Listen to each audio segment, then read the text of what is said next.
அங்காரகனவன் தங்கும் இடமே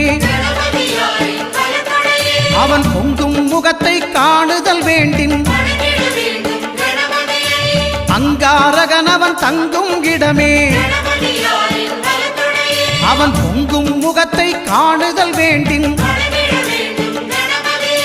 நெருப்பாய் எரியும் செவ்வாய் பகவான் மழையாய் மாறி பொழிந்திடுவான் அவன் பிள்ளையார் பட்டி வணங்கிடும் மாந்தர் மனதுக்கு உறுதியை கொடுத்திடுவான்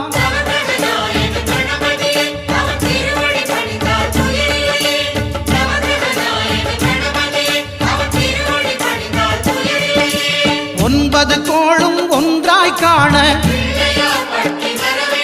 அங்கு கற்பகம் என்னும் கடவுளின் மெய்யில்